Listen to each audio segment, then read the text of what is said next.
Guy, how are you? What's up, Larry? Good to talk to you, man. Well, it's good to talk to you as well. And I know you had Minnesota UCLA this weekend. I had a good. We joked during the game that we should welcome all our viewers that were watching Oregon Ohio State because that was the big game of the weekend. But we had a good game. Rose Bowl, my first time at the Rose Bowl calling a game. It was cool. What a location, huh? What a sight. I mean, somebody had told me it's overrated, it's old, it's kind of beat up. And I got in there, I was like, no, this is pretty awesome. You get the mountains, the colors are great, weather was great, game was good. Yeah, it was cool. Well, let's get your thoughts on the 49ers since this is Niners Nightly, which is a 6 to 7 o'clock show here on The Sports Leader, Monday through Fridays, where we talk nothing but Niner football. So what do you think? I mean, they're 3-3 now. They just beat a Seattle team that really was struggling. I mean, that was playing their third game in 11 days, and they just looked kind of fatigued. And now here comes Kansas City.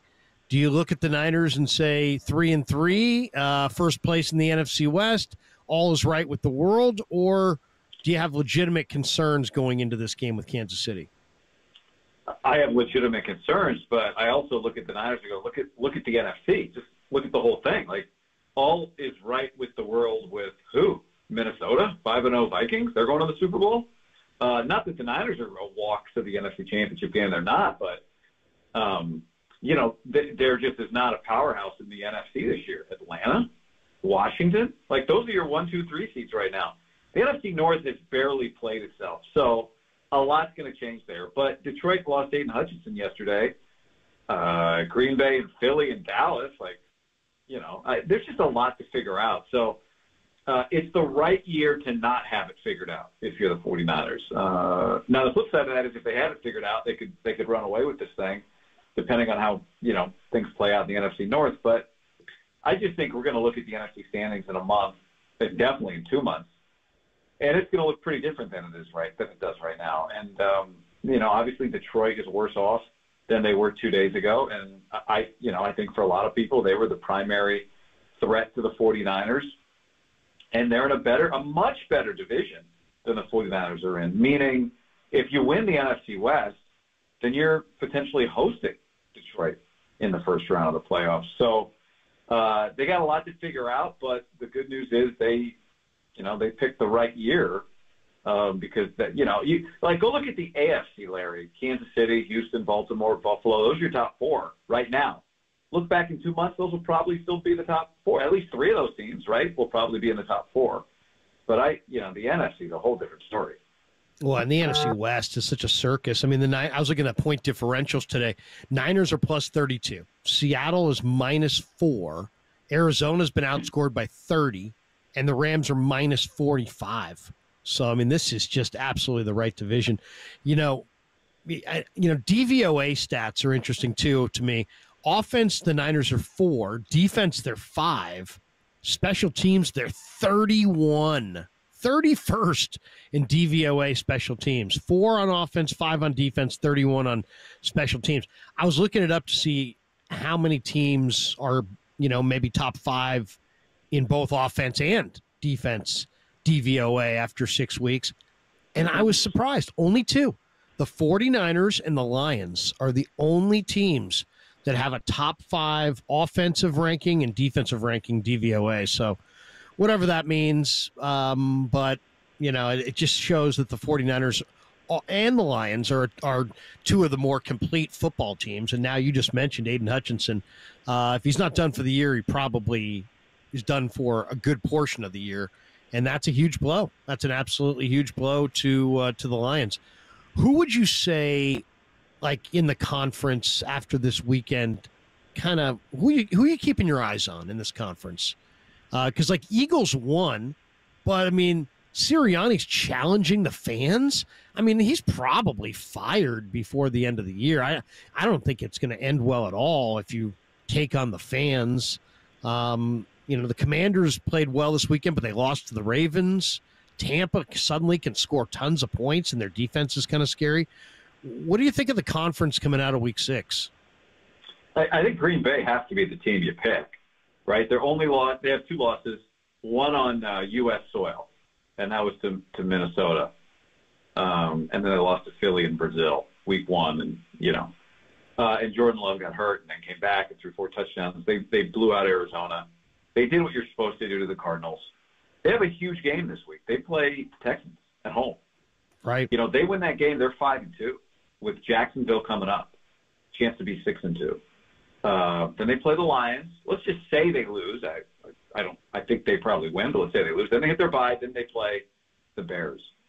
So, actually, let's not say they lose. Let's say they win the next 3 games, and they're 7-2, playing the Bears 8-2 before the Niners, or they lose that game, they're 7-3 playing the Niners in late November. So, that's got to be the team, right? They pushed the Niners to the limit last year. I think we kind of not forgot about them, but kind of looked them off a little bit early in the year because Love got hurt. I mean, their 2 losses are by a combined 6 points. So I think that's got to be the team that probably feels like they're I don't want to say they're hiding in the weeds because they're not, but with the Aiden Hutchinson injury, they got to feel like maybe they're the squad. I think the Packers have to be looking around at the NFC saying all the same stuff I just said about the Niners, except they're 4-2 instead of 3-3, and they're not playing the Chiefs this week.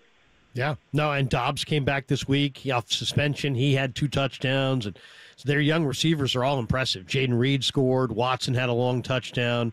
They outrushed Arizona 179-89, +2 in turnovers. You know what, Larry, too, back to your point on Philly, it was so funny to see Sirianni screaming at Browns fans. And then did you see the clip?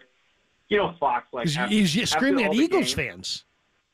He's screaming at fans, but did you see, Fox will play locker room footage after all the games are done on Sunday. Right. And they cut to the Eagles locker room, and he's like, good job, men.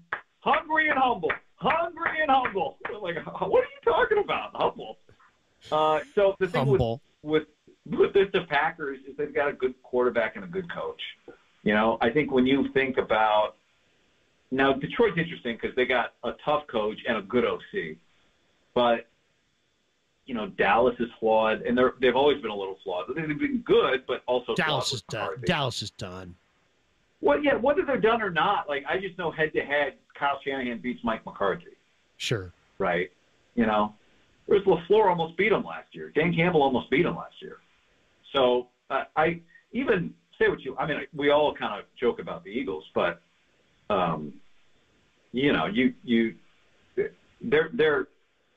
they can still get you. I give them a little more credit than I give Dallas, even with the Sirianni flaw. But at the end of the day, Sirianni's it's a problem, right? It's a coaching mismatch. Tampa scares me. The way the weapons they have and some of the great individual defensive players they have. If they can, the Niners have them on the schedule. If they can continue to score the way they're scoring, they're going to be tough. Ricky Pearsall opened? Larry, can I just real quick? There's a difference between putting up points in the regular season and being able to win in the playoffs with Baker. You know what I mean? I totally. They just have so many good players now. Yeah. That's a pretty good team, actually. If you go right down the list, pretty good. The GM there is pretty good. He's done a nice job. I know. I just go to quarterback. I know. Who is beating you in the playoffs? If you're the team that is not this, are they or aren't they version, but you get to the playoffs, you win the division. Who's really beating you? Is Baker beating you? I don't think Baker's beating the Niners in the playoffs. I don't see that. I just don't. I mean, maybe anything can happen, but I don't see that necessarily. Brock Purdy is playing really well. Really well. If I say to you, what is Brock Purdy's greatest trait? Yeah. Is it accuracy? Is it mobility? No. Is it processing? Is it courage under fire? Is it humility? What is the humility? I mean, he's a pretty humble guy. What's Brock's greatest? What's the trait that Brock has that's the greatest of his traits? I think it's his feel in the pocket. Yeah, I think it's his pocket feel. I think it's his ability to move. I thought that ball that he threw to Debo for the 74-yard touchdown against Arizona or against Seattle, the way he just subtly moves to his right in the pocket. You know, I think, and you and I have talked about this because you watch a lot of college football and you scout players. And I think whether it's Saturday or Sunday, especially young quarterbacks on Sundays, it's really hard to hang in the pocket. And football is filled with quarterbacks that leave the pocket before they should and create a more difficult situation for themselves because they leave the pocket prematurely. And I think if you watch Brock, he almost never leaves the pocket before he has to. I think one of the reasons he's such an effective runner is because he doesn't leave the pocket early. So when he does decide to leave, routes have been run. Like, players are down the field. Guys are in scramble mode. They're pulling their defender away from him. And so I think it creates space for him to go. He's a really patient runner in that way. And I think that, you know, that and his processing / anticipation, you know, being able to throw with anticipation, which he has to be able to do. Any quarterback without an Aaron Rodgers arm, you have to be able to throw with anticipation. So I would say those things are really, I think his feel in the pocket is, I mean, as good as it gets. Like, I don't think it's his best trait. It is. I don't think it's just his best trait. I think it's among the best traits in NFL quarterbacking right now is his pocket feel. The one area where he hasn't thrived in big spots, and we saw it on 3rd and 4th, the 2-minute warning of the Super Bowl last year, when they brought pressure, he had to throw hot in the play, the ball gets batted. We saw it on 3rd down in the red zone in the Super Bowl where Chris Jones came free and that play never gets off. So that's a little different. We saw it in the Arizona game when the Niners are trying to run a 2-minute drill at the end of the game and Kittle's open, and at the last second they bring a defensive back blitzing off his blind side between the guard and the tackle, and he doesn't get the play off. You know, those would be the biggest moments where I think you want to see him kind of put together a season where you got, 4 comeback drives late in the game, something like that. But, that's just now we're talking about being perfect. But I would say his pocket feel. His accuracy is great. The mobility, he averaged 5 yards a game against Seattle. Very, very strong. He had a 142.6 quarterback rating against pressure in this game against Seattle. So he just kind of laughed. A lot. Yeah, and he just kind of laughed in the face of the pressure. He's sixth in the league in the percentage of his dropbacks that he's pressured on. He's getting pressured a ton, Larry. Oh, he is. Oh, I know. No, and that's, part of I laugh when people are like, he's playing hero ball. Oh, my God. You kidding me? He's getting pressured a lot. His receivers aren't getting a lot of separation. He's doing what he can to survive. It is amazing, though. Russell Wilson was in Seattle. The Niners couldn't beat him. He was this smaller than normal quarterback who just kept making all these incredible plays and just beat the Niners like a drum. And then suddenly the Niners get their version of Russell Wilson, and now Brock Purdy's 5-0 against Seattle. He's 9.8 yards per attempt, 11 touchdowns, 2 picks in the 5 games.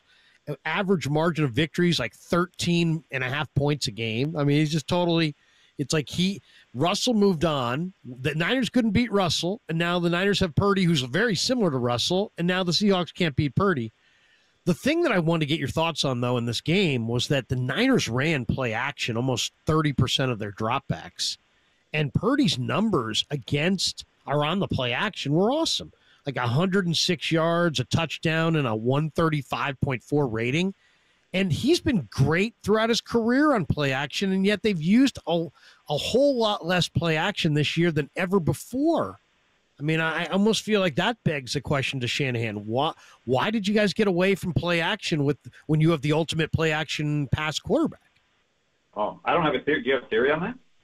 I really don't. I really don't. The one thing I looked at the other day, they have, by a small margin, by a margin, by 3% more, pass attempts when leading by 10 points this year than the last 2 years. So it all just feels a little different this year, for better or worse. I know there's a lot of people who, at the idea of the Niners becoming a more pass-heavy team than they've been under Kyle Shanahan, loves that. I don't love it. It's a change from their DNA, but I also feel like it's kind of what they have to do this year. It just opens you up to I think, more mistakes. But I don't have a theory on the play action. I mean, I know his time to throw is up this year, the amount of time from the snap to when it gets out of his hands. And, that is a stat that is tied to play action, right? If you are a play action, if you run a play action play, you're probably going to hold that a little bit longer. But they've always been really good at it. So this is where you started to ask me about Ricky Pearsall earlier, and I interrupted you to make another point. But I do think, aside from just the amazing story that it is and what it must do for a locker room just to see a guy like that be able to come back when everybody was so concerned about him, 2 months ago, I also think he can probably help them this year a little more than I thought they would need him to. I agree. I think he could be the secret in the red zone. I really do. Just because he's such a great route runner and his feel is good, and you can see that me and you were standing next to each other in minicamp when Purdy started to show this momentum with Pearsall, and you could see it. And then it got halted, and then of course he got shot. But I mean, we're going to find out how much field time they've been able to get in there on the field together as far as reps. And if it's a significant amount, I would expect those guys to hit the ground running because they're perfectly fit for one another. Pearsall's a perfect receiver for Brock. Let's finish with this because I do want to finish on this, and we appreciate you spending some time with us. To me, the guys that have to be absolutely applauded today are John Lynch, Tariq Ahmad, R.J. Gillen, Dom, Justin Chabot in the college scouting department. The Niners draft, I mean, I think, Pearsall has yet to show what he's got, but believe me, he's got something. And then Renardo is a big-time player. Pooney's a plug-and-play player. Cowing has gotten off to a slow start, but he's a player. Mustafa's a legit player. Garendo, Bethune, Evan Anderson. Nobody knows anything about Evan Anderson. He's a player. And there's others. I mean, this kid Pline is a terrific tight end prospect. Mordecai, Drake Nugent. Some of the 2 years from now, we're going to look back at this draft and go, whoa, look at all the guys that they got out of that draft. That was an amazing draft. This last game, was very impressive for the rookies. Of the rookies you've seen with the Niners, who's the guy that impresses you the most? Well, other than Pooney, it feels like you almost have to remove Pooney. Yeah, right? Other than Pooney, because he's just been, he's a plug-and-play starter. Yeah, he's phenomenal. Yeah, I think Mustafa is got to be my answer there. Cowing has not looked as good on punt return in the regular season as he looked not just in the preseason games, but in preseason practice. And it's, I think one thing we don't talk about with Ricky Pearsall is he may be able to help you on punt return too. But I got to go with Mustafa. You're right. The game the other day was a John Lynch game, like a front office game. Bernardo Green has the pick. Mustafa has the pick and a big hit. Obviously, Pooney played really well. So that was Bethune had the fumble recovery, I believe. Yeah, and Anderson had a high grade from PFF. And, all these guys balled out. Yeah, and when you remove the minimums, which, is like saying when you include pinch hitters with everyday players, Anderson's one of the highest graded interior linemen in the NFL right now. How about that, huh? So, but anyway, again, I shouldn't even say that because removing the minimums is like, as you know, doing a show once a week is different than doing a show 5 days a week or 14 shows a week like Larry Krueger does. But I had this incredible segment once. Okay, yeah, fine. Put it. Yeah, exactly. Do it 5 days a week, But I know. But Larry, it is one of the key differences between the Niners and the Chiefs in the last 4 years is how many as Patrick Mahomes got expensive, or when Patrick Mahomes got expensive, and as their team got more expensive, they relied more on the production from their draft. And when you go back to the previous 3 drafts, 2021, 2022, and 2023, the Chiefs got significantly more production out of their drafts than the 49ers did. Overall, in those 3 drafts, those picks played in 63% of the Chiefs' games. That's 15% more than the number of games the Niners players drafted in that stretch played. And when you go to the top 4 rounds, like the money rounds, the guys the Chiefs picked in those 3 drafts have played in 74% of the available games to them. That is significantly more than the Niners, who only got 51% of the games available to the players in those 3 drafts. So the Chiefs have drafted depth at a much higher rate at a time when their guys got more expensive. And this is now the same point in time for the 49ers as we're on the precipice of a big Brock Purdy contract. So you can't sit and cry about, some of those drafts, not Drake Jackson or whoever, those drafts not working out for the Niners. This draft and the next draft and the next draft, those are going to be the drafts that determine. People talk about, is this the last dance? If Brock Purdy is the franchise quarterback that he appears to be, and you draft well in the next 2 years, then the window is wide open to be a Super Bowl contender. Yeah, no, seriously, drafting well, vitally important. Guy, you're amazing, dude. We love doing the podcast with you, the YouTube show. Love catching you on the tube. When can people catch you next? What's your next game? This week, I have UCLA at Rutgers. Nice, going out to Piscataway. Huh? They've played 260 years of football, those two, and they've never met. So this is history in the making, Larry. Bring a jacket. It's funny. I was texting Lund today. I said, I think I might have to, because he's like, how's the season going? I said, I think I might have to buy a coat. Exactly. It's already starting to get cold in the Midwest. You can see it in the Big Ten games. Hey, Guy, awesome stuff, man. If this were a stream, we would be 25% of the way through. But since it's the radio, I got a jet. But we'll talk soon. All right, man.